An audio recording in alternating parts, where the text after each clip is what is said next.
Vamos lá.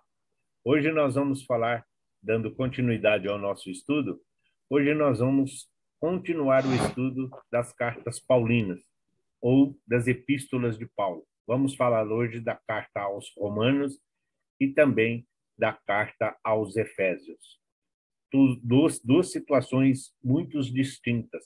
Os romanos, né? O grupo, o império dominante à época de Paulo, e a cidade de Éfeso, onde Paulo passou maior parte da sua vida missionária, principalmente tendo ali como ponto de partida das suas viagens missionárias. Então, nós vamos ver primeiramente da epístola de Paulo aos Romanos. Por que é só para capar uma palavra difícil, epístola? Não. É porque muitas vezes vocês vão encontrar epístola. O pessoal que é mais ortodoxo, que é mais radical, eles querem mostrar conhecimento. Então, vai falar epístola, mas nada mais é do que carta. Carta é um termo popular para facilitar as escritas de Paulo, então, às várias comunidades. Na Epístola aos Romanos, com ampla visão e com um vigor de pensamento, Paulo expõe o Evangelho de Jesus, que já vinha pregando por longos anos em suas viagens missionárias. Sim, ele era cidadão romano.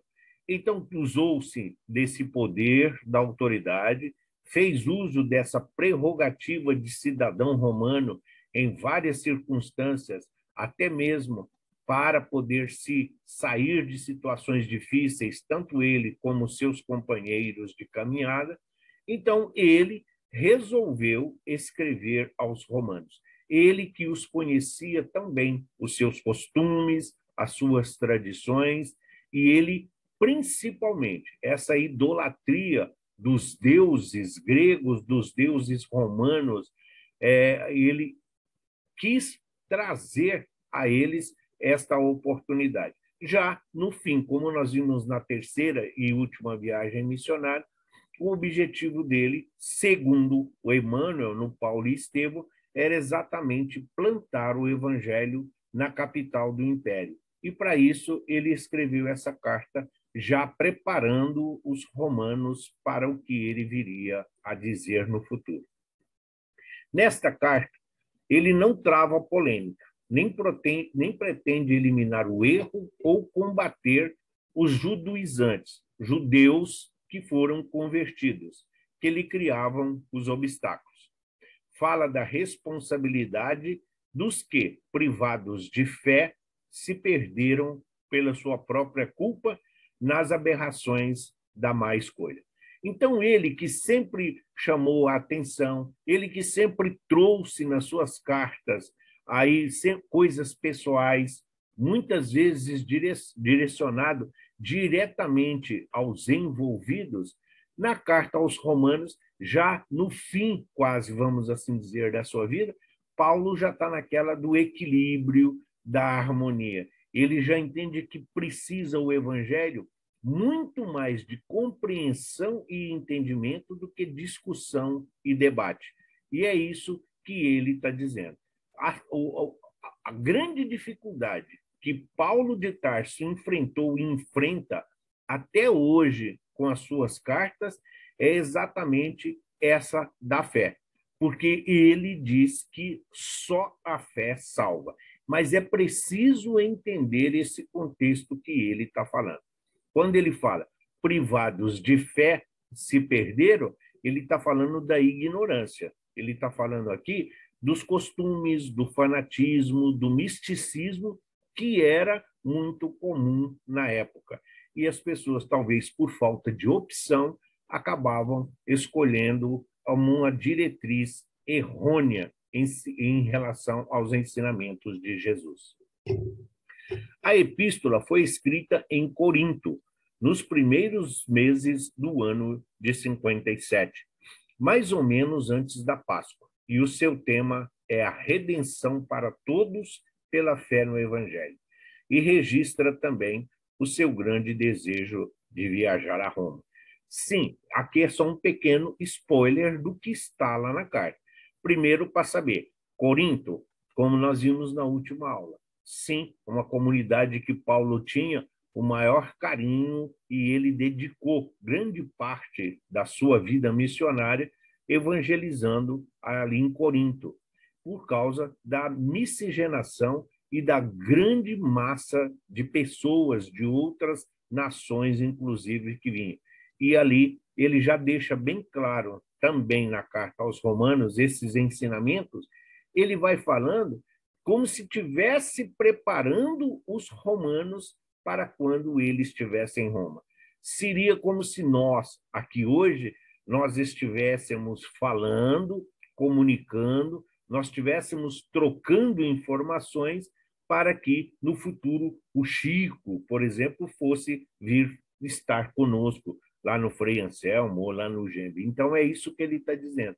Ele vai falar, ele vai até Roma, ali, a capital do Império. Esse é o objetivo, é o tema central da sua carta. Fica claro, pela leitura do Ato dos Apóstolos e da Epístolas aos Romanos, de que já existiam agrupamentos cristãos em Roma antes das viagens de Paulo e Pedro. Nós vimos também, nós estudamos, e o Ato dos Apóstolos deixa isso, que Prisca e Áquila, seus grandes amigos, por exemplo, sempre estavam indo a Roma e depois voltando às comunidades, porque eles também eram grandes divulgadores do Evangelho. Então, Paulo deixa bem claro na carta que a comunidade cristã em Roma não foi ele e muito menos Pedro que fundou, mas pela forma com que ele escreve, o que ele está falando, a maneira dele explanar o evangelho, mostra que ali já existiam núcleos cristãos capazes de reconhecer os ensinamentos de Jesus. Portanto, estes dois missionários não foram os fundadores do primeiro grupo cristão na capital do Império. É preciso lembrar que, principalmente, os funcionários do Império, os funcionários do César, as grandes massas que iam para as guerras, para as batalhas, para os combates, a própria hierarquia, a própria administração do Império Romano, quando eles voltavam para o Império de tempos em tempos, para a capital, eles acabavam ali disseminando os costumes que eles absorveram. E como nós vimos, muitas dessas autoridades absorveram e aceitaram o evangelho que Paulo lhes ensinava. Em Paulo e Estevão, Emmanuel comenta os episódios precedendo a redação da carta e sobre o grandioso projeto de visita a Roma. Aqui, o Emmanuel, ele fala da seguinte forma, é o que ele explica lá no livro. Assim como Jesus, no sermão lá, quando ele está junto dos apóstolos, e ele fala que ele precisa ir até Jerusalém, que era a cidade sede do templo, era a cidade onde os judeus, onde o Sinédrio tinha toda a sua rede e toda a sua aristocracia, então Jesus disse que ele precisava ir até Jerusalém para dar o seu testemunho. A mesma coisa.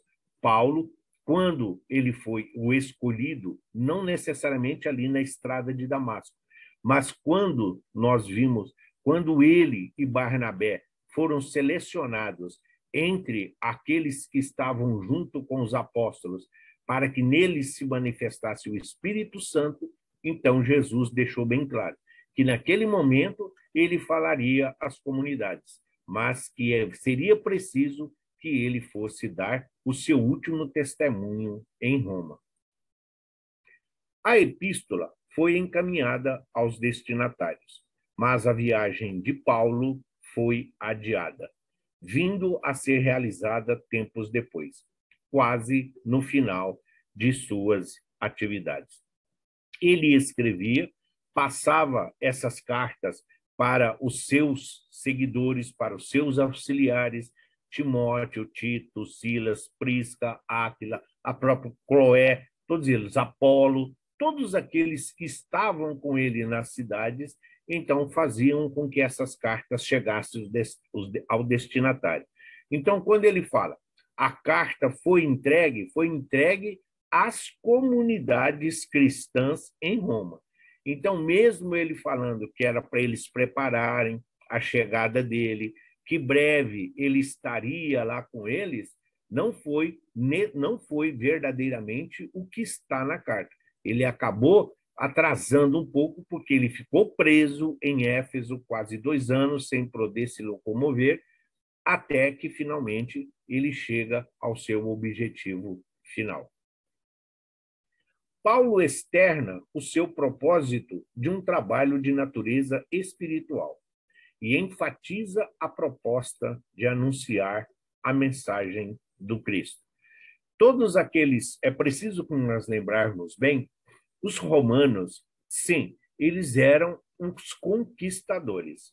Porém, para manter a ordem, para manter a paz e o equilíbrio, eles permitiam o livre culto, eles permitiam a livre manifestação religiosa, qualquer que fosse, desde que não ferisse os interesses financeiros e materiais dele. E é por isso que Paulo deixa bem claro na carta o seu propósito, o seu trabalho é espiritual.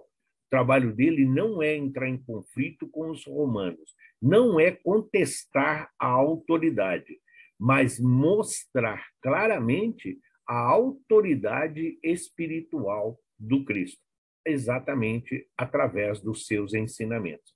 Essa elevação moral, essa transformação que Paulo propõe na carta aos Romanos, é muito próximo daquilo que a doutrina espírita nos ensina em relação à reforma íntima, a necessidade de que nós modifiquemos hábitos e costumes, muitas vezes até vantajosos, mas nós precisamos, em um determinado momento da nossa existência, nós precisamos definir as nossas prioridades.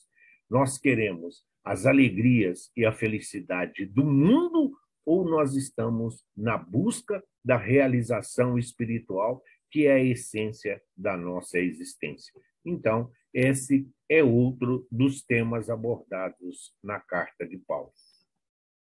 Ele dirige-se aos cristãos de Roma com críticas às tradições judaicas e deixando clara a divergência entre os judeus e os gentios convertidos ao nascente movimento. Paulo era judeu? Sim, Paulo era judeu.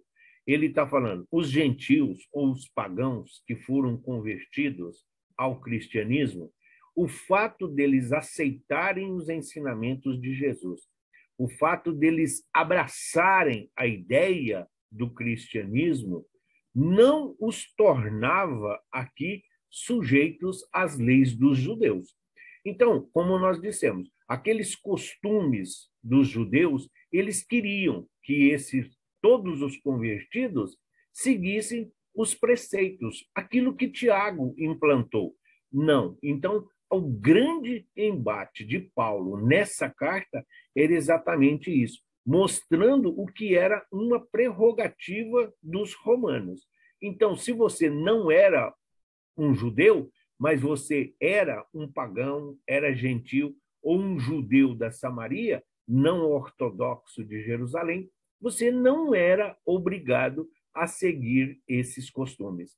E os romanos, os cidadãos, os cristãos de Roma, eles acabavam absorvendo, muitas vezes se deixando levar pelas diretrizes e pela direção dessas comunidades, onde o poder e a autoridade muitas vezes sobrepunha ao evangelho aquilo que ele pregava da salvação pela fé, da reencarnação e principalmente a supremacia de Jesus em relação a Moisés. Ele redige um documento, a carta, de não concordância à idolatria, e à vida dissoluta dos gentios, e de apologia à fé, apresentando subsídios para a compreensão da justiça de Deus. A doutrina espírita, para ter uma ideia do que é que ele está dizendo aqui. A doutrina espírita, nós temos o livro dos Espíritos. Ali nós sabemos de onde viemos, por que estamos na Terra e qual é a nossa destinação. O livro dos médiuns apresenta o mundo espiritual e as leis que o regem, as leis que nós precisamos observar, porque é a nossa destinação, o retorno à pátria espiritual. O Evangelho, ele nos conecta a Deus, é os ensinamentos de Jesus, é Jesus trazendo para nós a misericórdia e o amor incondicional. A Gênese explica o maravilhoso e o excepcional, o paranormal aos olhos de muitos. E o céu e o inferno vêm exatamente romper com esses costumes, vêm exatamente romper com esses ritos e esses cultos exteriores. Então, na carta, Paulo, ele fala veemente dessa idolatria às imagens. Ao mesmo tempo, essa vida dissoluta dos gentios, ele está dizendo, eles não se preocupavam com a moral. Eles se sentiam no direito de fazer o que quisessem. Então, era uma libertinagem dentro de uma liberdade que eles conquistaram. Mas ele sempre mostra que fé, mesmo ele falando, a fé pode transformar, mas isso exige de todos renúncia, exige de todos sacrifício, para que possamos entender que a justiça divina, mais cedo ou mais tarde, ela virá e apresentará a todos a conta, o débito que está estabelecido. Paulo estabelece uma distinção entre a lei divina, o decálogo, e a lei mosaica. As obras da lei mosaica são apenas formalidades que não conduzem ninguém a Deus. Então, quando Paulo pega o decálogo, os 10 mandamentos, ele deixa bem claro o que é divino e o que é de Moisés. O que é divino é somente o que está contido nos 10 mandamentos, as chamadas tábuas da lei, o decálogo. Muito da lei mosaica, nós já falamos, é a parte oral que está contida no Talmude, que foi a parte que o anjo disse a Moisés. A interpretação do decálogo para Moisés, essa é uma lei oral.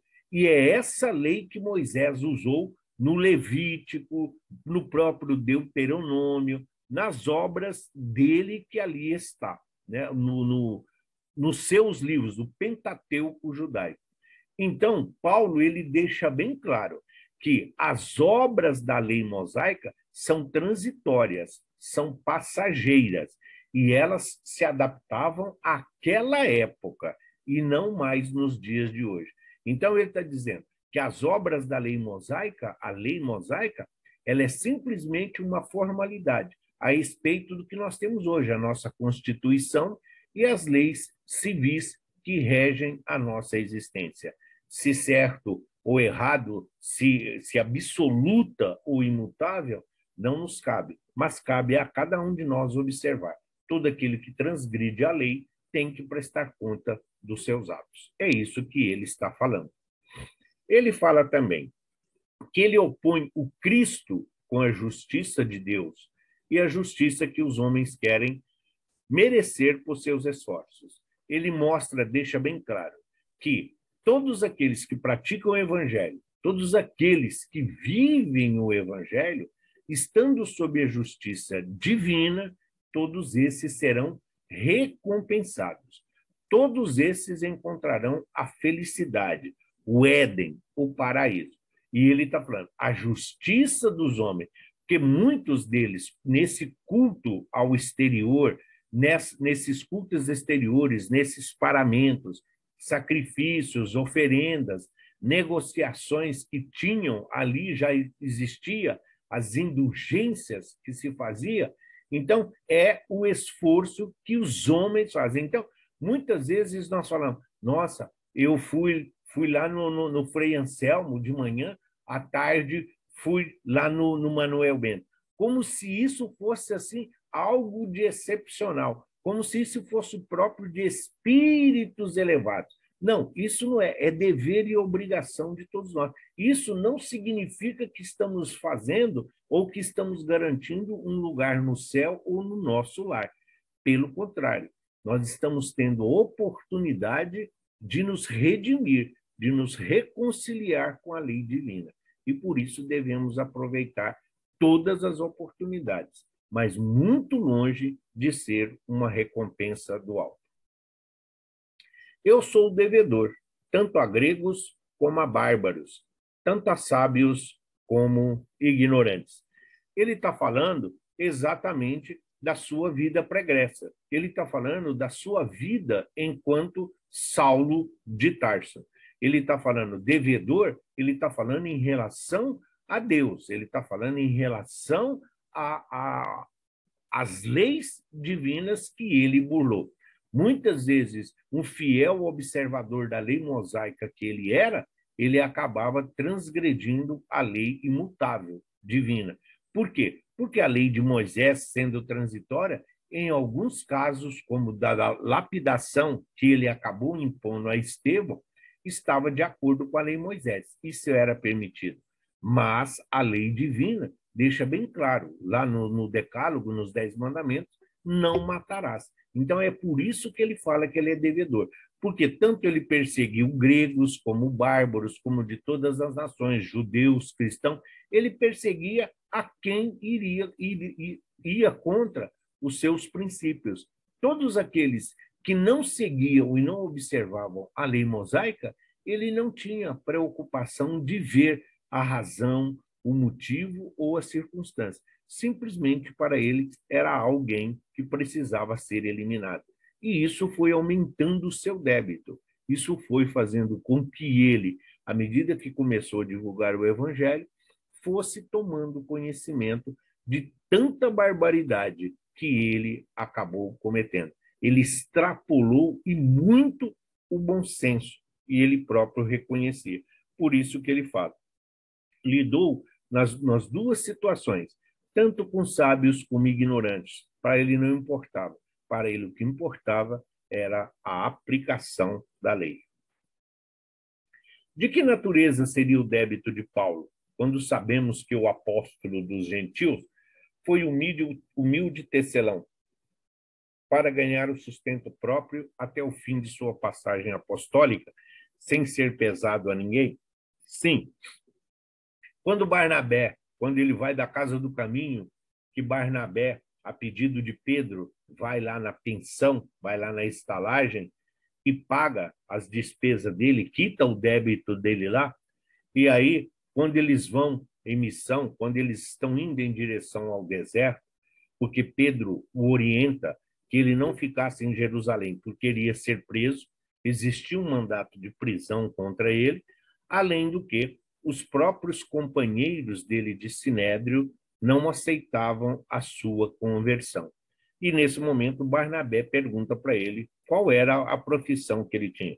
Como doutor da lei, como alguém que estava sendo preparado para assumir o Sinédrio, ele, então, não tinha preocupações, porque tinha as mordomias e os privilégios.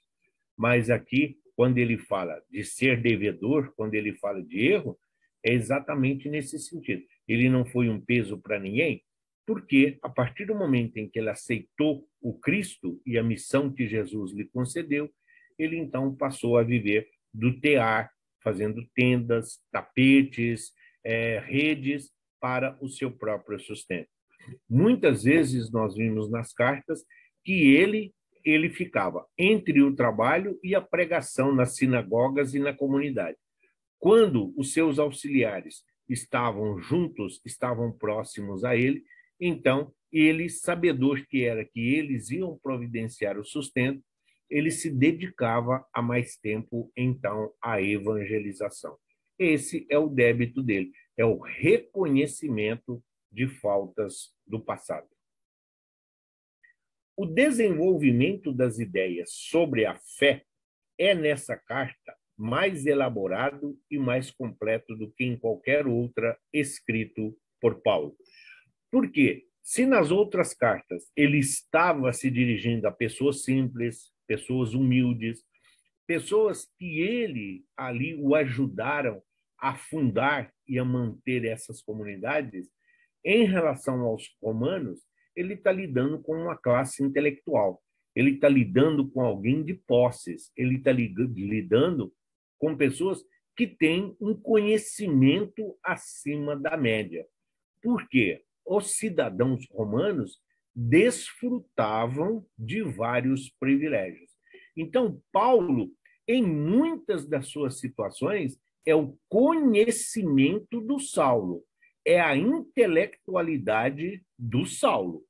O Chico, em muitos livros, como no Evolução em Dois Mundos, por exemplo, no próprio Mecanismos da Mediunidade, né, do André Luiz, então, muitas vezes o Chico abordava temas nos seus livros que ele não tinha o mínimo de conhecimento. Sim, mediunidade. Aí ele está a serviço da espiritualidade.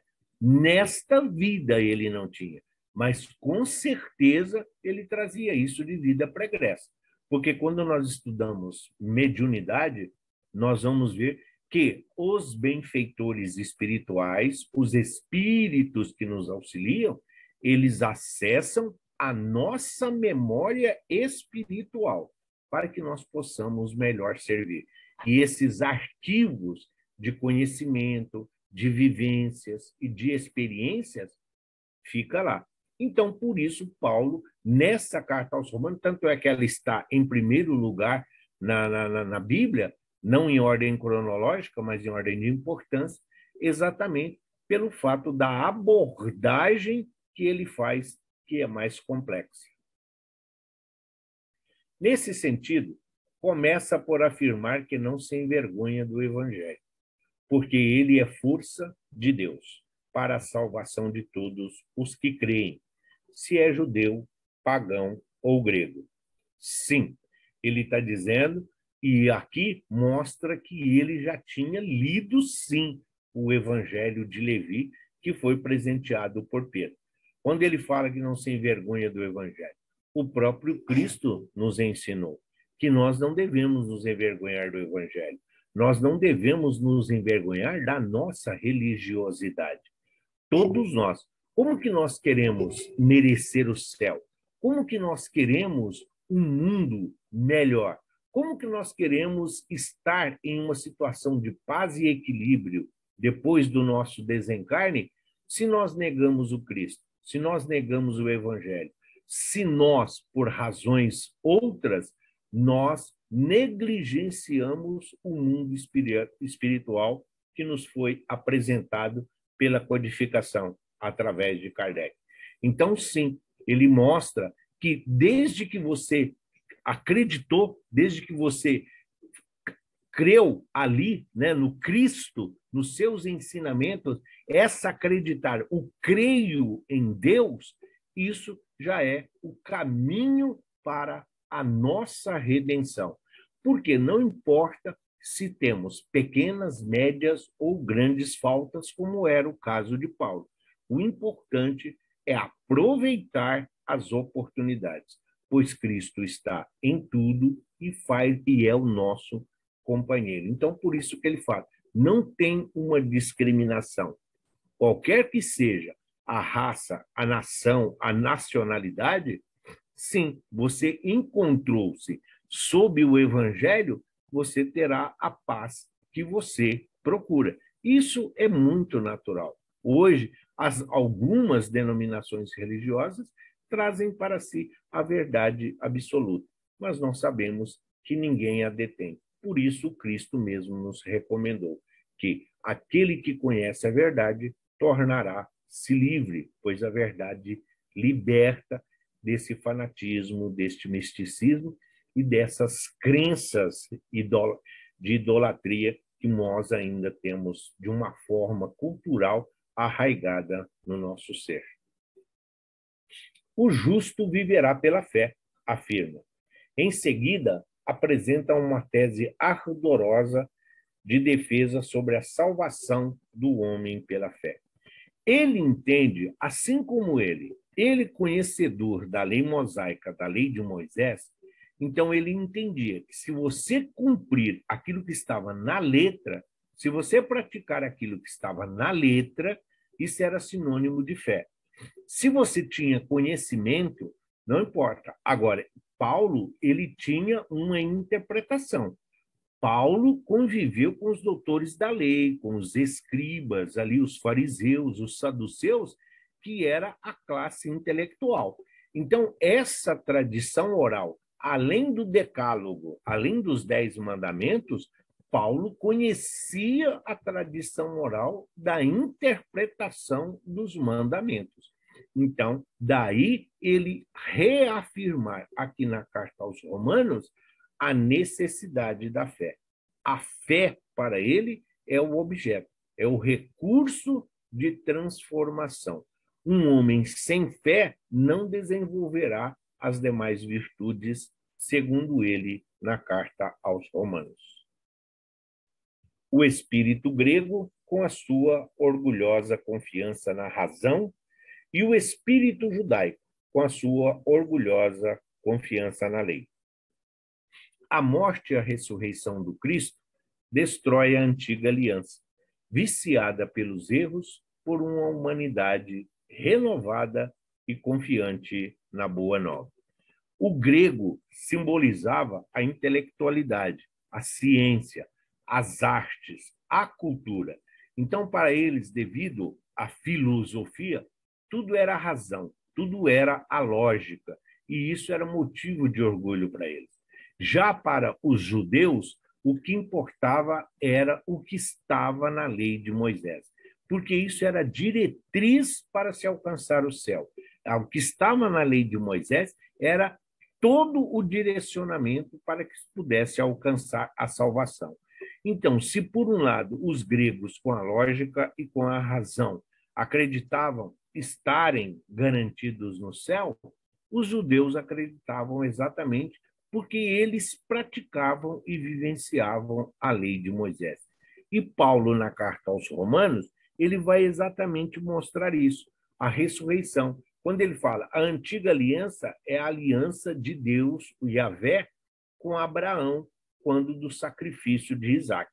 Então, quando Deus diz, a tua posteridade cobrirá toda a terra, e ali naquela situação, segundo o que consta dentro da lei mosaica, Deus então prometeu a Moisés que não mais ali excluiria, não mais dizimaria, não mais mataria todos os seus filhos ou todos os povos.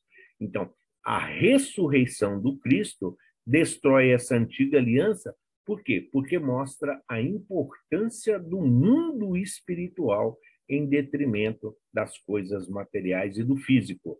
Imagine Paulo falando isso para os romanos. Ah, não, ele não está se dirigindo aos romanos, ele está se dirigindo aos cristãos romanos.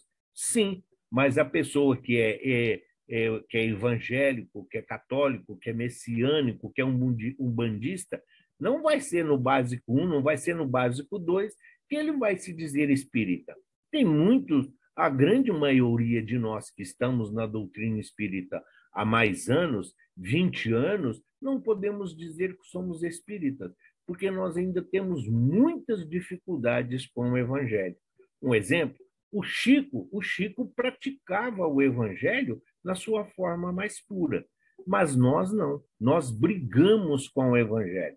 Todos os dias nós queremos adaptar o evangelho às nossas necessidades ou às circunstâncias em que nós nos encontramos. É isso que Paulo está ensinando aos cristãos de Roma.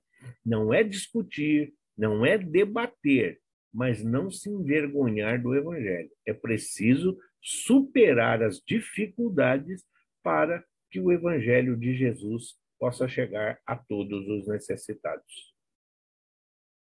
Para que ocorra a salvação, Paulo esclarece que todos os seres humanos devem estar cientes de que, sendo julgados por Deus, devem agir de acordo com os princípios da sua justiça. Sim, o deus de pedra, Júpiter, a Artemisa, Diana, como nós vimos, ela aceitava as oferendas? Sim. Ela aceitava os sacrifícios? Sim, mas ela não tinha capacidade de reconhecer. Não dava para se travar um diálogo com uma entidade de pedra, de mármore. É isso que ele está dizendo. Agora, a justiça divina está contida nos 10 mandamentos, está contida nos ensinamentos de Jesus. E nós, esse julgamento que ele fala, é o famoso julgamento final que muitas das denominações religiosas pregam até hoje. O que é o julgamento? Não é que nós vamos passar por um tribunal como o do Gregório, lá do livro Libertação, mas os nossos atos e as nossas atitudes, tudo que nós fazemos, chega ao mundo espiritual e vai sendo acrescentado ao nosso prontuário. Então, quando nós chegamos, sim, não importa se nós fizemos consciente, inconsciente, com as melhores intenções, fizemos de propósito, fizemos isso.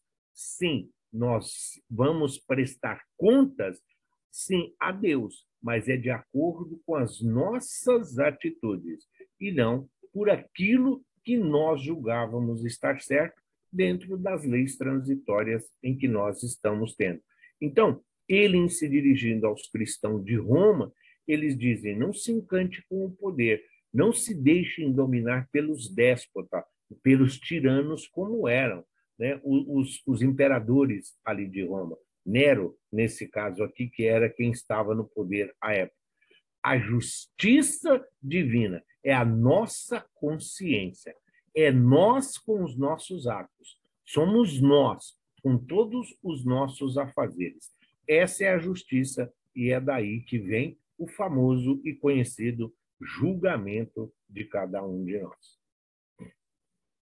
Os homens que se afastaram de Deus, continua ele lá na carta, ou que o desconhecem, que trazem o coração impertinente, que pecam contra a lei, serão submetidos à justiça divina, a qual recompensará cada um segundo as suas obras. E não é isso que nós aprendemos? Vemos a importância de Paulo como um líder. Vemos a importância de Paulo como uma referência de moral que ele tinha. Então, ele diz: não importa que você não conheça, que você não saiba, desde que você tenha uma vida reta. É o caminho da retidão. A justiça divina, ele está dizendo, não vai perguntar se você era romano, grego, judeu, gentil ou pagão. O que vai contar é como você viveu, o que você praticou, o que você exercitou. Então, a recompensa, segundo as suas obras, sim, são os nossos atos, as nossas realizações. Então, não basta simplesmente ficar em louvação, não basta simplesmente ficar adorando ali, orando, rezando, fazendo vibração, fazendo evangelho no lar, se nós não tomarmos atitude. Isso precisa, essa atitude é transformar esse conhecimento, toda essa fé, toda essa disposição em algo que seja benéfico para nós e para todos aqueles que caminham conosco. As obras, o planeta precisa avançar. A evolução espiritual, a lei do trabalho, a lei do progresso, a caridade, fora da caridade não há salvação, o amor incondicional, o perdão, independentemente de quem quer que seja, em qualquer circunstância, é isso que ele está dizendo. A nossa recompensa será de acordo com os ensinamentos de Jesus que nós colocamos em prática, e não de acordo com o nosso conhecimento. A justiça de Deus se fundamenta naquilo que o homem faz ou deixa de fazer, porque todos os que sem lei pecaram, sem lei também perecerão. Aqui ele está falando dos costumes. Lembra que nós falamos da promiscuidade? Lembra que nós falamos muito dos banquetes, das referências que eles tinham? Então, é o que ele está dizendo. Se ele diz que a recompensa é segundo as suas obras, ele também está dizendo: você pecou sem lei porque você não conhecia, então você tem um atenuante. Você conhecia, você tem um agravante. Você lucrou, você levou vantagem com esta circunstância, você escravizou, você simplesmente tratou o seu semelhante como você gostaria de ser tratado ou de acordo com aquilo que lhe fazia melhor, de acordo com aquilo que lhe era conveniente. Então, ele está dizendo: todos os que sem lei pecaram, sem lei também vão morrer. Ele está dizendo o quê? Você cometeu este ato, aquilo, você fez isso e aquilo, tudo bem, porque você não estava sujeito à lei, você se colocou acima da lei e da justiça. Você se achava o melhor de todos. E é dessa forma que você, então, também vai chegar no mundo espiritual. Só que lá tem regras, lá tem normas, lá tem um regimento. Então, ele está dizendo das dificuldades que esses romanos convertidos, mas ainda com um pé lá na idolatria pagã e outro de acordo com as necessidades. Por quê? Eles gostavam dos prazeres, das satisfações e dos costumes pagãos, mas tinham receio do céu, do inferno e da justiça de Deus.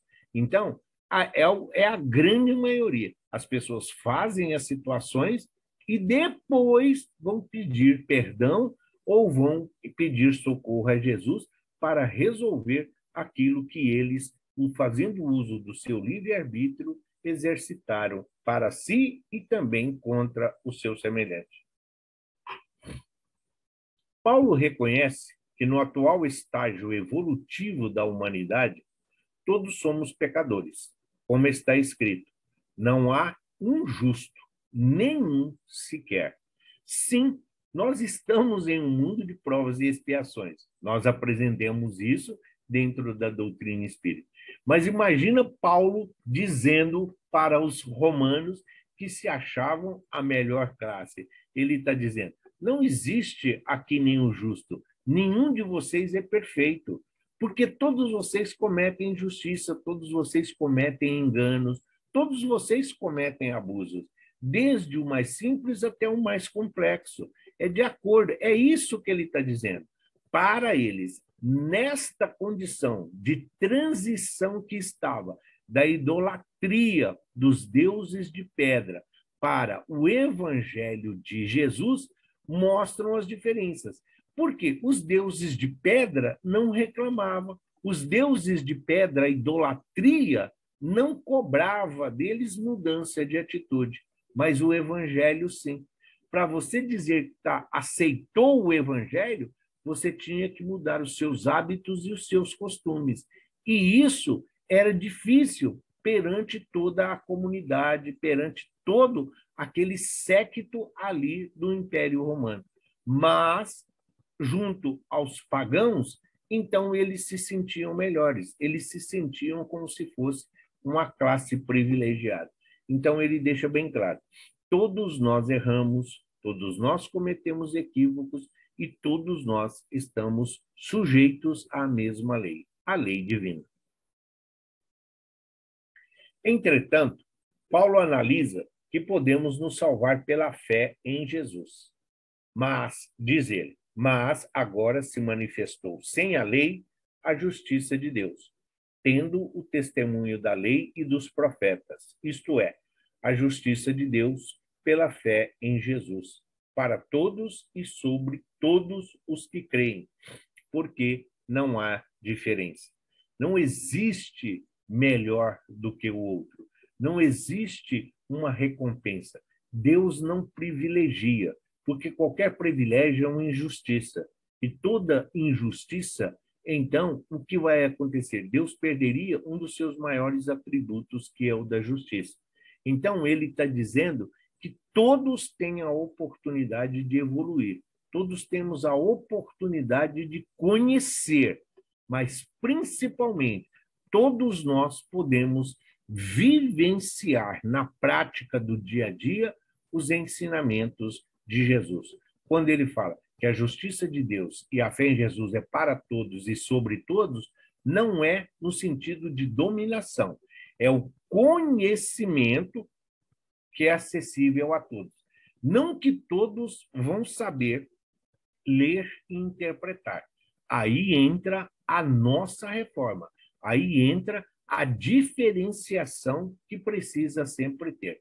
Quem sabe, educa, quem sabe, ensina, quem sabe, instrui, quem necessita, absorve, quem necessita, sim, adapta a sua condição e procura mudar. É o homem velho, os velhos hábitos e os velhos costumes sendo melhorados para a salvação. Salvação aqui sempre se referindo ao nosso retorno ao mundo espiritual. Fala também da responsabilidade dos que, privados de fé, se perderam na própria culpa, nas aberrações da má escolha, e dos que, apesar de se gloriarem da lei, são transgressores dela e não têm o espírito crístico, e conclui que todos os homens são devedores. Esse espírito crístico está relacionado diretamente ao chamado de Paulo na estrada de Damasco. A simplicidade do Cristo, o diálogo que é ali travado, representa esse espírito. Porque Jesus só faz uma pergunta: Saulo, Saulo, por que me persegues? Ele não responde. Ele não encontra palavras para responder o porquê, porque ele não sabe. É claro que nós sabemos que tem aí uma obsessão, nós sabemos que tem todo um séquito das trevas que o acompanhava. Ele não era. Os apóstolos, Pedro foi obsidiado ao lado de Jesus, quando Jesus fala para ele: afasta-se de mim, Satanás. Nós que vivemos a doutrina espírita, nós que somos colaboradores, servidores em uma casa espírita, isso não nos isenta de dores, de sofrimentos, de decepções, de frustrações, e principalmente de estarmos sujeitos a essas perseguições. Então, é o que ele está dizendo, só que nós já temos o conhecimento. Então, todos nós devemos lutar para nos melhorarmos. Todos nós devemos procurar esse espírito crístico de servir sem interesse, de estar sempre no auxílio, no amparo, sendo luz para quem precisa. Então, quando nós encontramos alguém, se nós encontramos ou temos um amigo que é deficiente visual, por exemplo, vamos lá, você vai lá fazer uma visita e você vai chegar para ele e falar: olha, o céu hoje está azul. Se você fica no sol, está uma temperatura ambiente, está uma temperatura agradável. Porém, quando você vai para a sombra, está frio, tem uma brisa suave acariciando o nosso rosto. Você está descrevendo um cenário para alguém que está privado da luz. Isso é um espírito crístico. Você está criando um mundo para essa criatura que não tem acesso a esse tipo de informação. Então, é isso que ele está dizendo.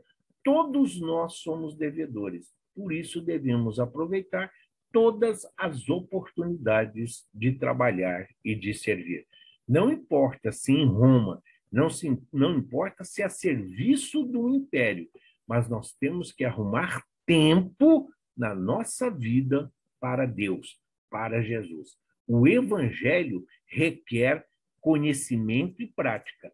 E ninguém conhece o evangelho em um ano. Ninguém conhece a doutrina espírita em um ano. E isso nós vamos, aos poucos, absorvendo os ensinamentos. Primeiro, nós aprendemos o que é a farinha de trigo, depois nós aprendemos a misturá-la com o ovo, depois nós aprendemos a acrescentar o leite, a necessidade do fermento, que nem todo mundo sabe fazer bolo sem fermento, mas tem. Então, tudo isso é conhecimento, tudo isso são circunstâncias, porque às vezes nós vamos ter um elemento e não vamos ter o outro, nós vamos ter um ingrediente e não vamos ter outro.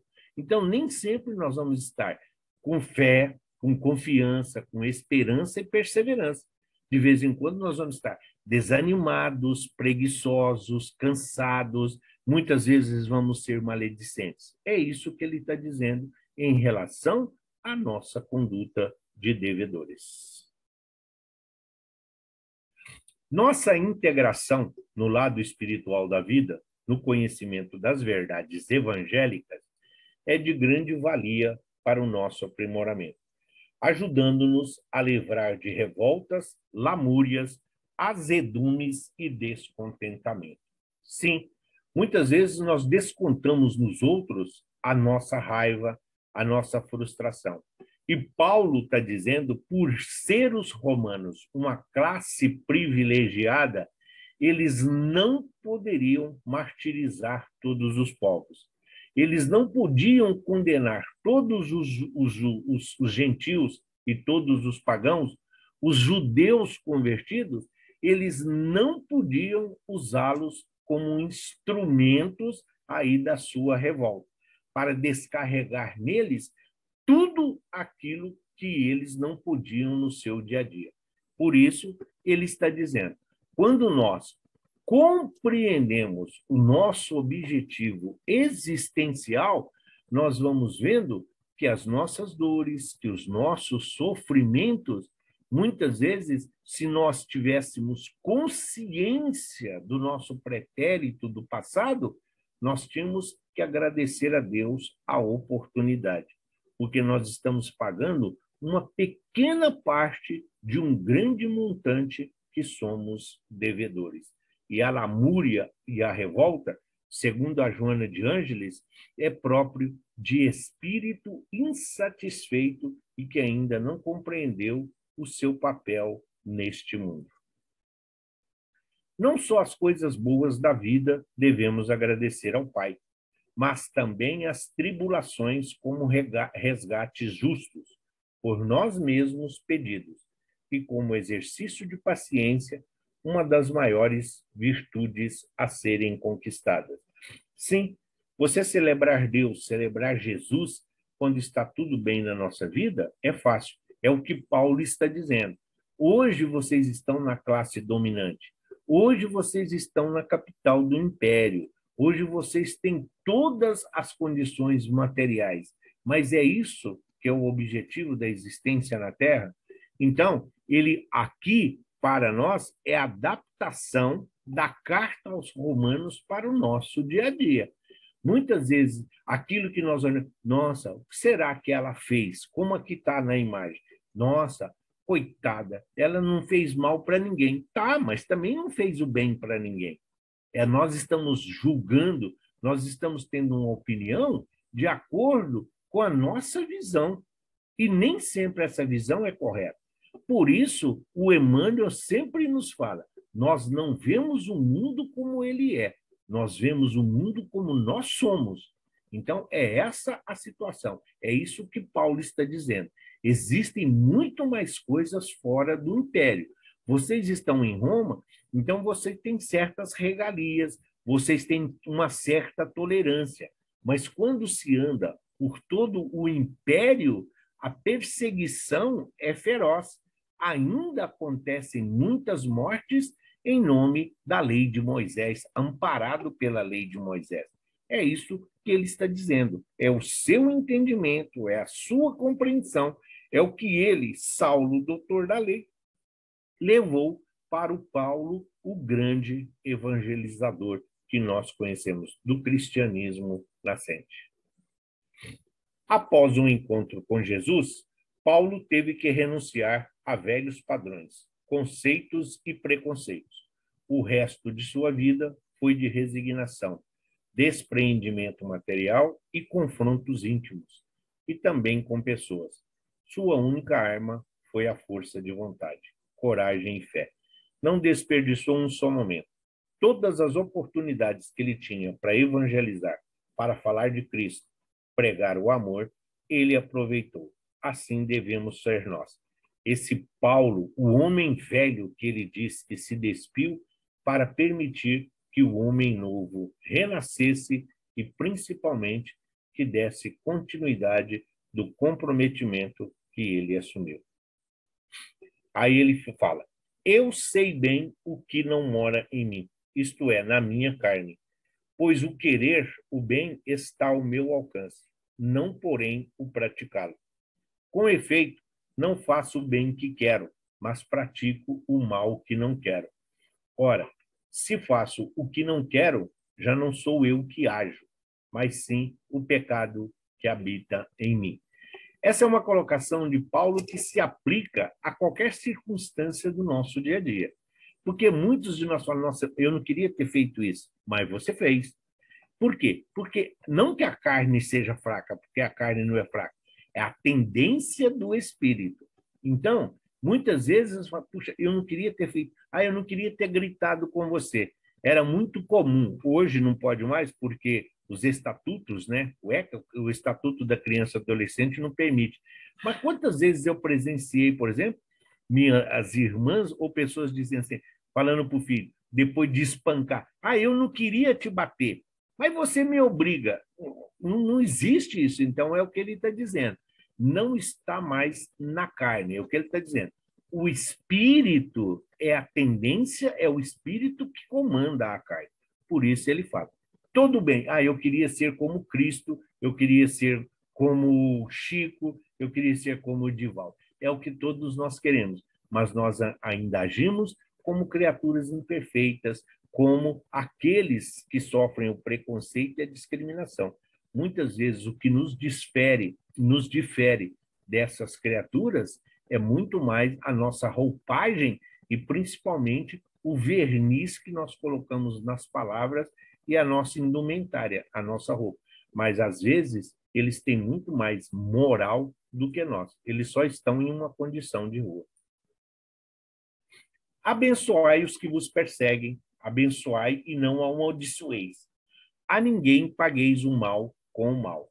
Não te deixes vencer pelo mal, mas vence o mal com o bem. Outro clássico de Paulo aos Romanos.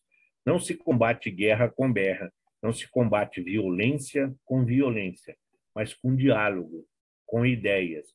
É isso que se faz. Se uma pessoa te irrita, não é irritando ela que você vai resolver o problema. Se alguém te magoa, não é magoando a pessoa. É preciso fazer uso da outra face que Jesus nos ensinou. Se alguém te quer mal, faça o bem.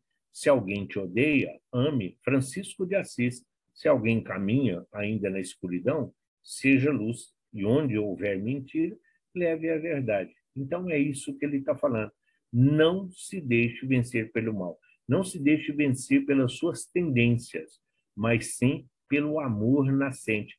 Cultive, irrigue, que cuide, hidrata, porque esse amor vai florescer. É isso que ele está dizendo. Em geral, o homem reage pelos mesmos padrões.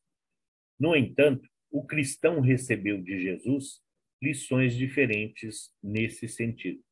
Não retribuir o mal com o mal. E isto porque enfrentar o mal com armas semelhantes é intensificar o mal, acarretando consequências imprevisíveis e dolorosas. Deixa alguém que teve uma decepção, ou alguém que passou por uma certa frustração, ou num momento de dor, vir desabafar com você e você vira para ele e fala assim: eu te avisei, eu sabia. Isso vai potencializar o ódio da criatura. Muito mais do que ajudar, você vai estar incentivando a criatura nessa situação do mal aí. Porque ela já se decepcionou, já se frustrou, está se sentindo um lixo. E quando a gente fala, eu te avisei, eu sabia que isso ia acontecer. Nós estamos colocando numa situação de superioridade, como se nós fôssemos melhor do que a criatura.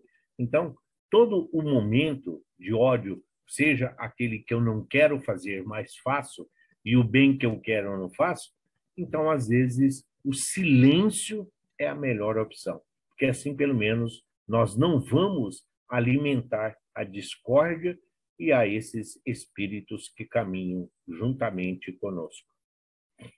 Se formos indulgentes, passaremos a considerar qualquer ofensor como um irmão temporariamente em desequilíbrio, atravessando a chamada nuvem do momento infeliz. Por quê? Porque Nero era muito conivente com os cristãos. Uma vez que eles não o incomodavam, até o momento em que ele queria expandir o palácio dele, que foi o caso do incêndio, mas o que ele está dizendo? Era tolerante. Nero, como toda a corte do império, eles eram tolerantes. Os cristãos, para eles, não incomodavam em nada. Porém, no próprio meio dos cristãos, tinham aqueles chamando a atenção. Tinha aqueles que se achavam já numa condição de Cristo. É isso que ele está falando. Então, não é porque alguém veio te ofender que você tem que entrar nessa mesma sintonia. Não é porque alguém está alimentando esse ódio contra os cristãos que você tem que fomentar. Quando tiver um fogo, não vai lá e acrescente palha, não acrescente combustível a um fogo que já existe. Mas veja o que você tem em mãos para evitar a tragédia que está indo. É isso que ele está dizendo. Passaremos a exercer compaixão diante daquele que conscientemente pratica o mal. Eis que aquele que semeia o mal terá que recolher os espinhos. Imagina a igreja de Roma recebendo uma colocação dessa de Paulo, que é preciso você ter compaixão, que é preciso você aprender a perdoar, que o mal que está ali, aquele que está semeando o mal, que hoje eles vão receber isso como recompensa lá na frente. Então, ele mostra, ao mesmo tempo, conscientização do seu papel de evangelizador, mas compreende a fragilidade dos cristãos recém-convertidos. Muitos deles não se impunham, muitos deles aceitavam aquela condição passiva, por medo, sim, por insegurança, sim. E Paulo está dizendo: você pode até não ir enfrentar, mas você não pode se esconder do evangelho. Porque senão, no momento em que nós necessitarmos, o Cristo também se esconderá de cada um de nós. Rogo-vos, entretanto, irmãos, que estejais alerta contra os provocadores de disenções e escândalos contrários ao ensinamento que recebestes. Evitai-os. Ele está dizendo dos falsos cristos, dos falsos profetas. Ele que era muito comum naquela época. Os magos, as pitonisas, tudo ainda existia. Os oráculos, tudo isso era muito mercantilizado ainda nessa época. E as pessoas adaptavam o evangelho de acordo com seus interesses. Então, ele está dizendo: qualquer coisa que seja diferente do evangelho de Jesus é preciso evitar, para evitar também as consequências daquilo que estamos vivenciando. Paulo tinha por objetivo atender todas as nacionalidades e, por razões óbvias, na capital do império, sem desrespeitar os compromissos valorizados pelo Estado romano e sem comprometer os integrantes dos grupos cristãos. Então, ele traz a responsabilidade para si. Por quê? Ele, como cidadão romano, ele conhece as leis do Império Romano. Ele entende as consequências de infringir a lei. É isso que ele está falando. Então, ele está recomendando a todos que, antes de sair pregando o evangelho, conheça os limites, conheça até onde você pode ir. Porque morto você não vai ter utilidade nenhuma. Ofendendo ou simplesmente afrontando, você não vai ter nenhuma utilidade. É por isso essa colocação aqui dos romanos, em Paulo Estevão, ele vai explicar que foi aqui que ele compreendeu a situação de Tiago, quando Tiago implantou as práticas judaicas na casa do caminho. Então, não é entrar em atrito, não é entrar em confronto, mas sim levar o evangelho a todos os lugares e em todas as oportunidades. Inclusive, Paulo faz uma recomendação na mesma linha do Cristo, com a sua oportuna resposta sobre o dai a César o que é de César. Paulo escreveu na carta aos Romanos: dai a cada um o que lhe é devido. A quem tributo, tributo. A quem imposto, imposto. A quem temor, temor. A quem honra, honra. Então ele está dizendo: Jesus disse: dai a César o que é de César, dai a Deus o que é de Deus. Paulo adaptou a necessidade dos romanos. Tributo, pagar aquilo que é devido. Mesmo sendo uma ordenança material, mesmo sendo algo temporário, é preciso pagar o tributo, sim, porque é comum a todos. Imposto, você precisa recolher. Se é uma lei que é extensiva a todos, você tem que pagar. A autoridade, você está sujeito a essa jurisdição, a essa administração. Temor, muitas vezes, ele está falando de imposição, o medo, o terror aqui da morte. Mas também ele fala da honra. A quem honra, honra. Ele está falando exatamente do Cristo do Evangelho. Honrar a Jesus é divulgar e vivenciar o seu Evangelho. No contexto de um império com muitos cultos, adorações e secretismos, Paulo defende claramente o monoteísmo, mas sem prendê-lo ao povo de Israel. Robustece a crença em Deus com os ensinos do Cristo.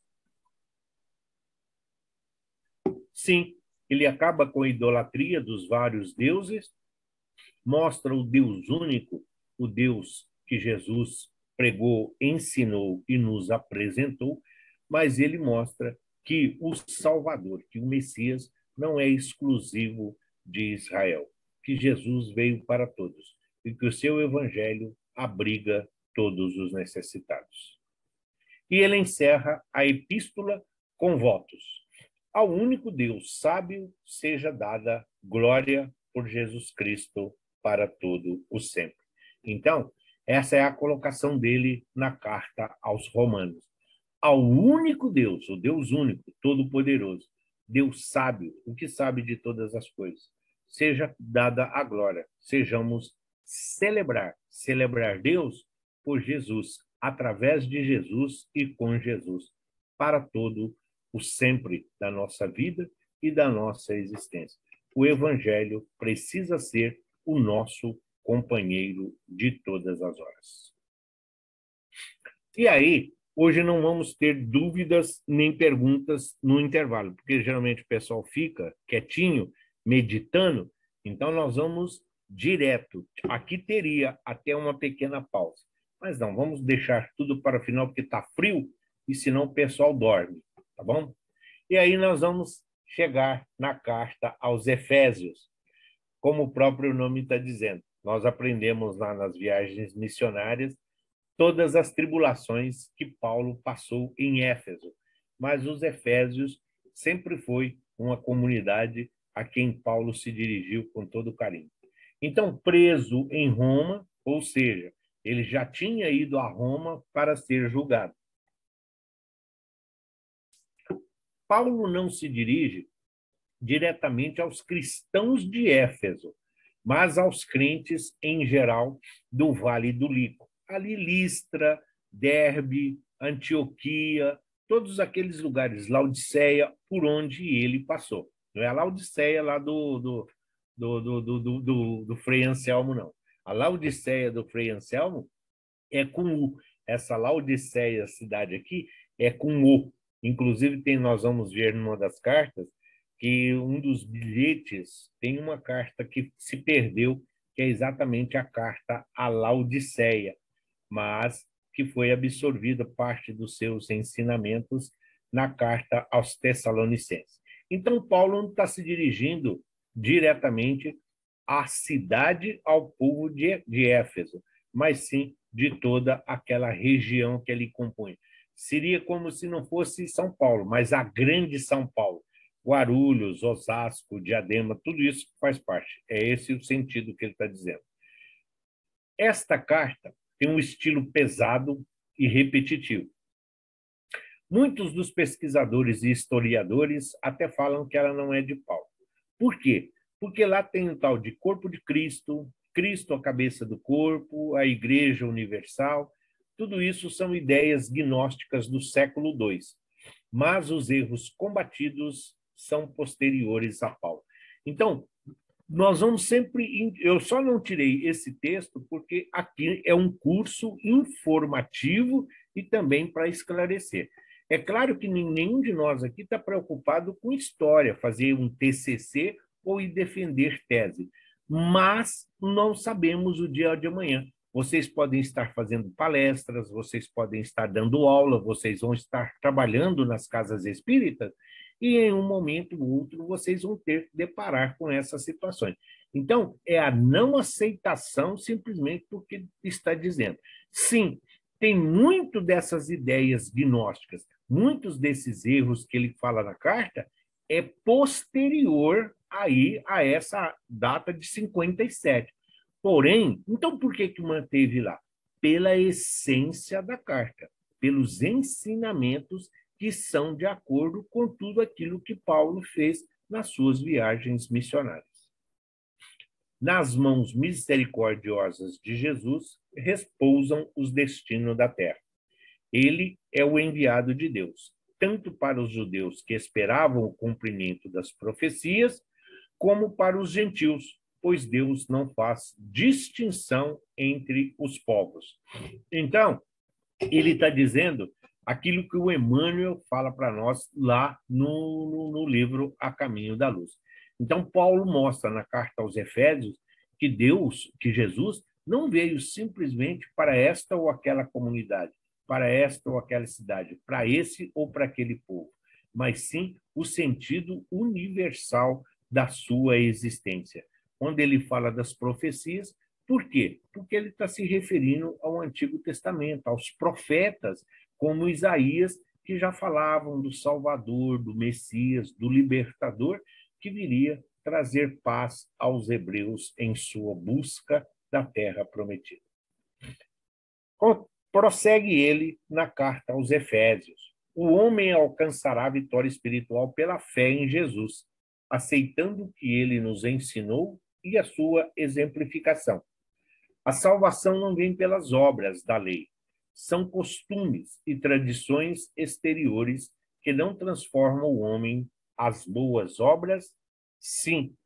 Em Éfeso, lembra que nos templos tinha as sacerdotisas que sempre se envolviam ali, oferecendo o mundo espiritual aos homens. Também tinham os homens que nessa conotação aí de relacionamento, para que a pessoa pudesse alcançar a plenitude. Então, Paulo está exatamente falando isso. A vitória espiritual é de acordo com o exemplo, não de acordo com aquilo que nós falamos. As obras testificam, as obras é que garantem aquilo que nós estamos falando. Não são os costumes exteriores, não é essa vida de aparência de hoje que nós temos. O que transforma o homem não é aquilo que nós queremos demonstrar aos outros, não é aquilo que os outros pensam de nós, a chamada reputação. O que nos modifica, o que transforma o homem é a nossa relação com Deus, é a nossa relação com o Pai e aquilo que nós realizamos em termos de evolução moral na busca da plenitude existencial da reencarnação. A adoração necessita de manifestações exteriores. Éfeso, lembra? Éfeso era uma cidade repleta de templos. Então, tinha Deus daqui, Deus dali, o Deus disso, o Deus daquilo. E eram essas adorações que todos iriam lá num momento ou no outro fazer um pedido, um agradecimento. E na carta aos Efésios, Paulo pergunta: a adoração necessita de manifestação exteriores? E é o que nós trazemos para o dia de hoje. A verdadeira adoração é a do coração. Em todas as suas ações, pensai sempre que o Senhor vos observa. Não adianta você entrar na igreja e ficar rezando e com o pensamento divagando.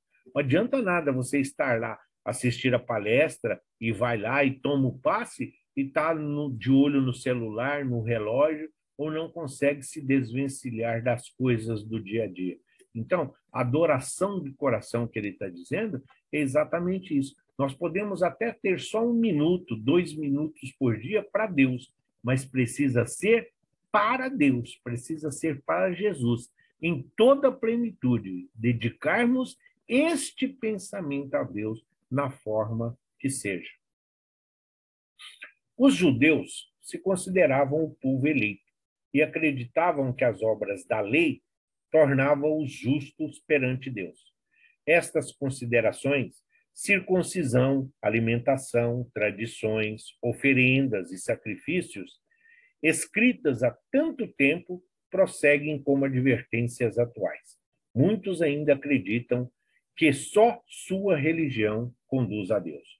Então, os espíritas, muitos dos espíritas acham que é a melhor. Essa é a salvação, é a que garante. Outros são o catolicismo, outros são os mormons, outros são os adventistas, outros são esse, outros são aquilo.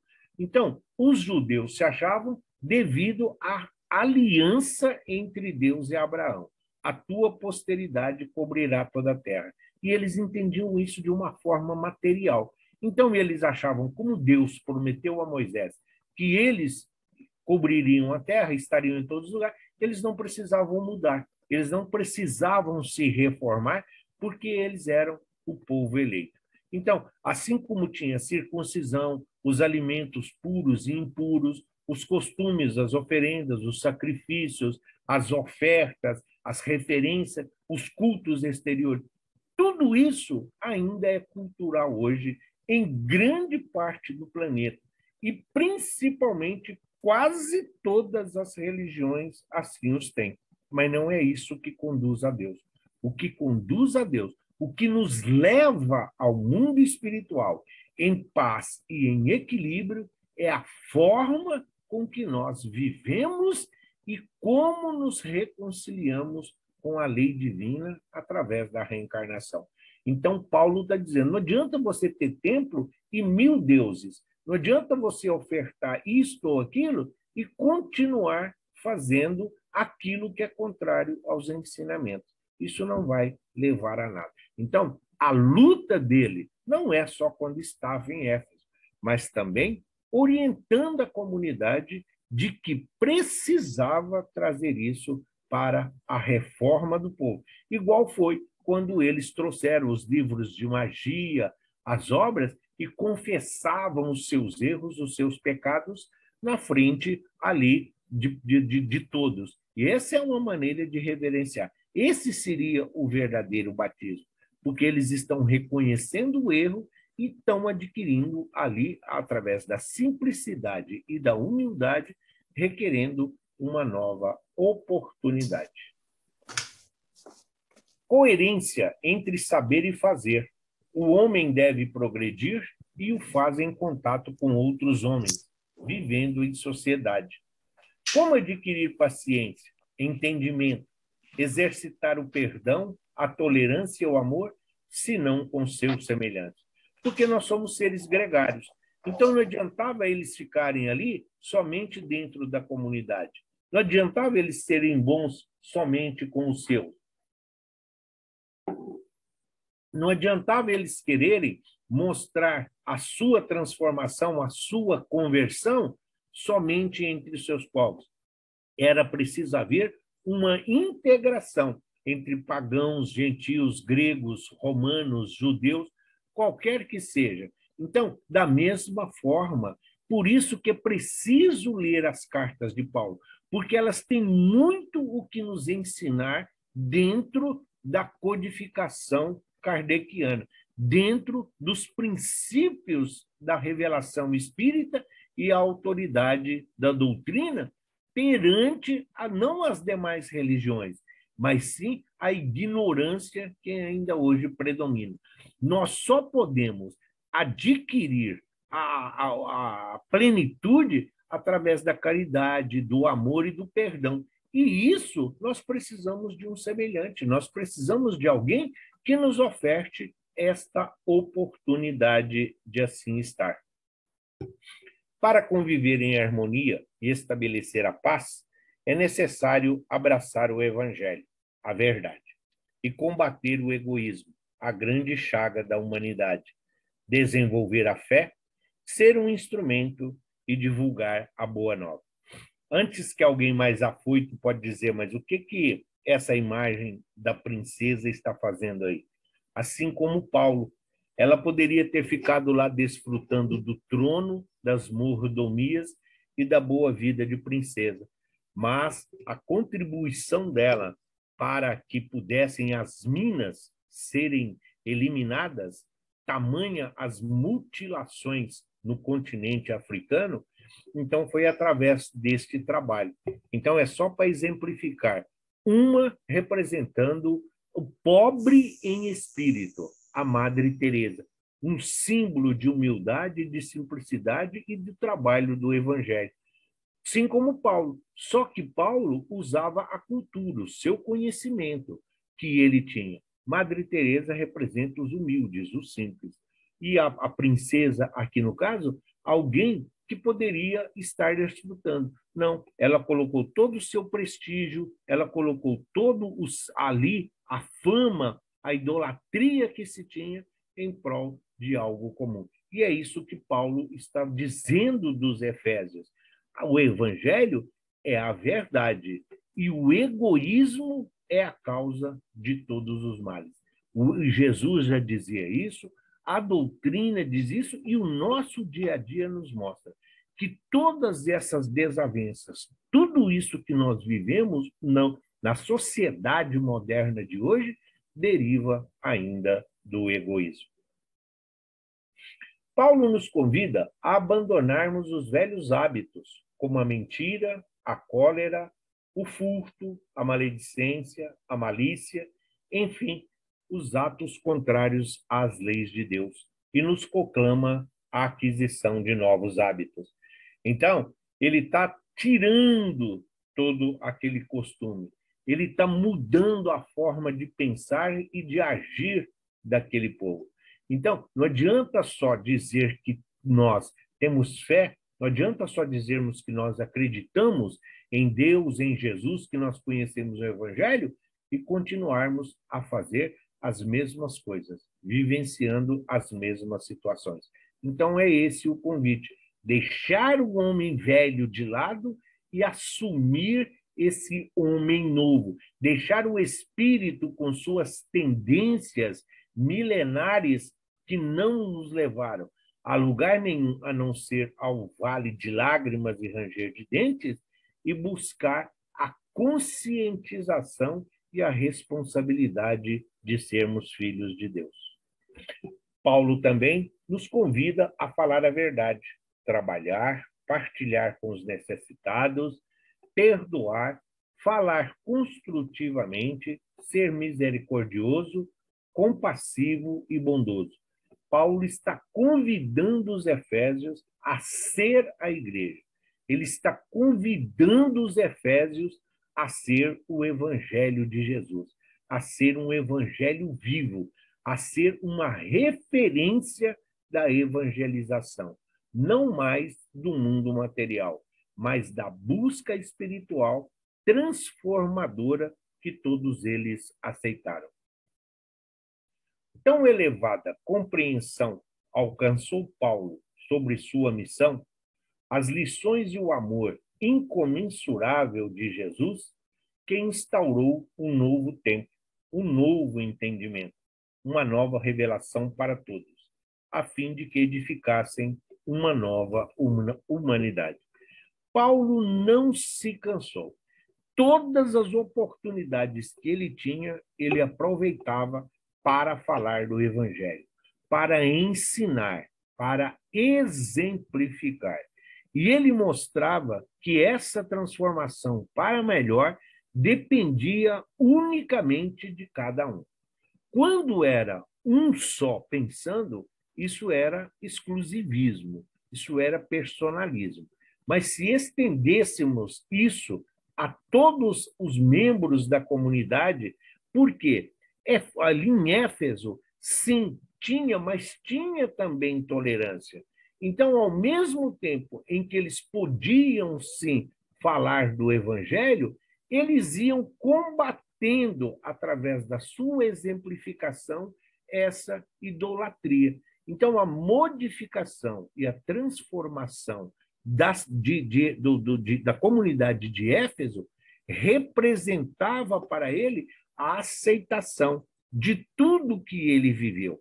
Porque o tempo que ele esteve preso, o tempo que ele morou em Éfeso, ele teve todo esse conhecimento, acesso à cultura, aos costumes e conheceu principalmente as deficiências morais e principalmente os interesses daquele povo. Então, essa transformação, nessa carta, o que ele está dizendo deste novo tempo é uma nova descoberta, é um novo mundo que está chegando. Nada muito diferente do que o mundo de regeneração que nos aguarda para breve. Cada criatura dá sempre notícias da própria origem espiritual. Os atos, palavras e pensamentos constituem informações vivas da zona mental em que procedemos. Ninguém pode falar daquilo que não conhece. Ninguém tem autoridade, ninguém vai ter sabedoria quando você toca um assunto que você não tem domínio. Então, é o que ele está dizendo.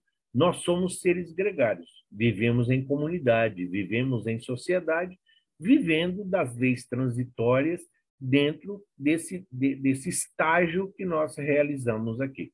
Mas as nossas atitudes, palavras, os pensamentos que ele está dizendo, nós pensamos, se pensamos, realizamos. Então, quando nós entramos nesta sintonia com demais pessoas que têm o mesmo objetivo, que têm o mesmo ideal, tendo sempre uma referência de moral, fica mais fácil nós nos sentirmos incentivados.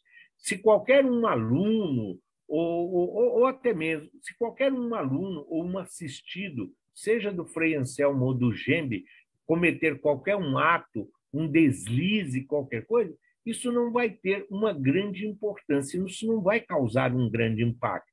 Mas quando é um trabalhador, um colaborador, um instrutor, um membro de diretoria, isso causa um impacto muito grande, porque as pessoas associam isso à doutrina, associam isso à casa, associam isso à situação em si. Então, como se diz, todo padre é pedófilo? Não. Toda a igreja evangélica vai cobrar o dízimo? Não. Toda casa de umbanda faz sacrifício, isso e aquilo? Não. Sim, mas culturalmente falando, todos são colocados na vala comum. Por isso, nós precisamos ter conhecimento para não tecermos falsos julgamentos e, principalmente, criar um preconceito e uma discriminação. Pois lá em Éfeso, eles viviam essa miscigenação dos templos e da idolatria.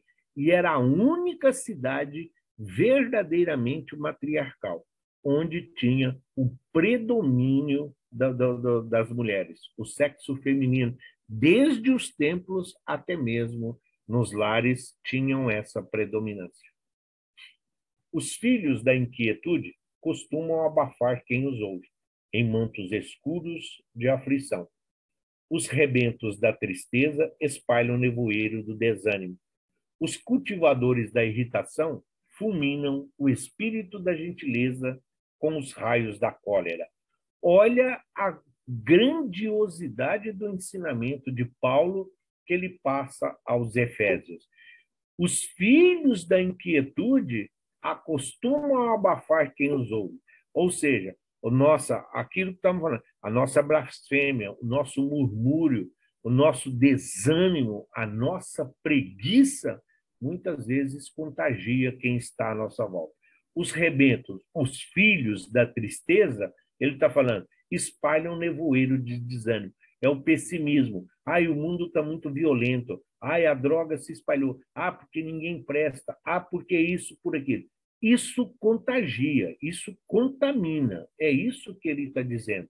E a irritação e a raiva, como ele disse aos romanos, não se deixem vencer por o mal, isso acaba criando todo esse ambiente desagradável.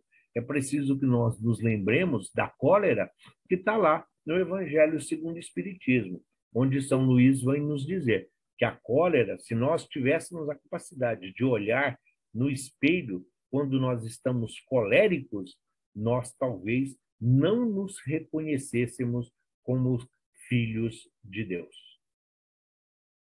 Os cristãos, todavia, são filhos da luz, e a missão da luz é uniforme: beneficiar a todos sem distinção, espalhar alegria, semear esperança, esclarecer, ensinar, amparar e irradiar. Sim, é o Evangelho.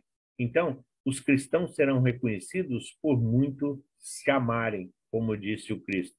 E ele está passando exatamente essa coisa da missão. Ele fundou, mas cabe à comunidade dar continuidade à sua obra.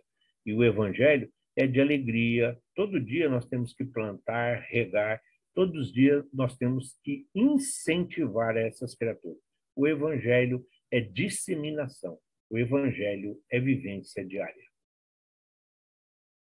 Que o Cristo habite pela fé em vossos corações e que sejais arraigados e fundados no amor. Assim terei condições para compreender com todos os santos qual é a largura e o comprimento, a altura e a profundidade, e conhecer o amor do Cristo que excede todo conhecimento, para que sejais plenificados com toda a plenitude de Deus. Pode parecer filosofia, pode parecer filosoficamente muito bonito, e é, mas nós temos plenas condições de vivenciar tudo isso. Que o Cristo habite pela fé em nossos corações. Isso é um convite. O coração é nosso, o coração é a fonte do sentimento, é o órgão mais importante do nosso corpo. Então, nós precisamos que o Cristo viva em nós, mas para isso nós precisamos estar alicerçados no amor. Tereis condições de compreender com todos os santos qual é a largura e o comprimento, a altura e a profundidade de conhecer o amor do Cristo? Sim, cada um no seu tempo. Cada um de nós tem uma relação direta com o Cristo. Uns o chamam de Senhor, outros o chamam de pastor, outros o chamam de mestre, outros chamam de você, outros já chega para ele e fala: ó Cristo, é o seguinte, mas o Cristo é o mesmo. Então, o Jesus, o Cristo, ele conhece cada um de nós. Ele sabe de todas as nossas necessidades. Ele nos convidou a estar aqui. E Paulo está dizendo aos Efésios que se nós não conhecermos a nós, se nós não conhecermos esta habitação, nós não temos condições de oferecer ao Cristo uma morada e uma estada segura. Por isso é preciso compreender largura e comprimento, altura e profundidade, para saber qual é o tamanho do Cristo que existe em nós. Somente aquela parte que não interessa, não roubar e não matar, mas o adultério exclui. Somente o amar a Deus sobre todas as coisas, mas depois da minha família, depois do emprego, depois dos bens materiais. Não levantar falso testemunho contra aqueles que me amam, contra aqueles que simpatizam comigo, mas contra aqueles que falam de mim, eu posso falar o que eu quiser. Então, é isso que ele está dizendo. Mais uma vez, vamos repetir: que o Cristo habite pela fé em vossos corações e que sejais arraigados e fundados no amor.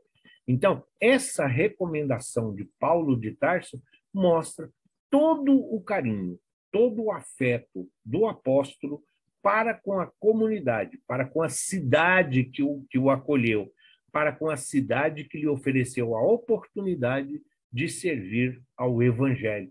Os efésios foram os instrumentos, os efésios foram as ferramentas de burilamento para Paulo. Ele criou ali em Éfeso uma base para que ele dali partisse para as suas viagens, para a sua evangelização, exceção quando ele, então, já no final da sua vida missionária, foi exatamente a Roma, onde foi decapitado. Então, que nós possamos absorver os ensinamentos que Paulo passa aos poderosos, às autoridades e a uma classe privilegiada como os romanos, mas que sejamos também gratos àqueles que nos acolhem, aqueles que nos ajudam, aqueles que são importantíssimos na nossa melhora, como espíritos imperfeitos, mas a caminho da luz. O convertido de Damasco foi o agricultor humano que conseguiu aclimatar a flor divina do Evangelho sobre o mundo. Muitas vezes foi áspero. A terra não estava arada, e se em alguns pontos oferecia leiras brandas e férteis, na maioria eram regiões em espinheiro e pedregulho. Nem sempre o terreno é apropriado, vai exigir trabalho e preparação. Paulo foi o lidador de sol a sol. Seu fervoroso amor foi a bússola divina. Sua paixão no mundo, iluminada pela dedicação ao Cristo, transformou-se na base onde deveria brilhar para sempre a claridade do cristianismo. Sem dia e sem hora, onde for chamado, nós devemos servir sempre com amor. E aí está, nossa próxima aula, dia 24 de maio. Nós vamos dar continuidade, onde vamos falar das epístolas pastorais, Tito, Timóteo, Judas e Hebreus. Esquece um pouquinho Judas e Hebreus, que não vai dar. Vai ser só Tito e Timóteo, porque o conteúdo é extenso. Aí nós ficaríamos aqui até meia-noite, e aí vocês iriam desistir do curso. Mas nós vamos adaptar novamente o cronograma. Mas aí está. Hoje nós, então, tivemos acesso às informações de Paulo e toda a sua responsabilidade e o seu comprometimento para com os romanos. E vamos absorvendo e procurando esses recursos e esses mecanismos das suas cartas para a nossa caminhada terrena. Que todos nós possamos também sermos missionários, que todos nós possamos escrever no coração daqueles que caminham conosco, deixando a marca da nossa existência em Cristo e para o Cristo. Que assim seja. Graças a Deus e graças a Jesus. Acabou.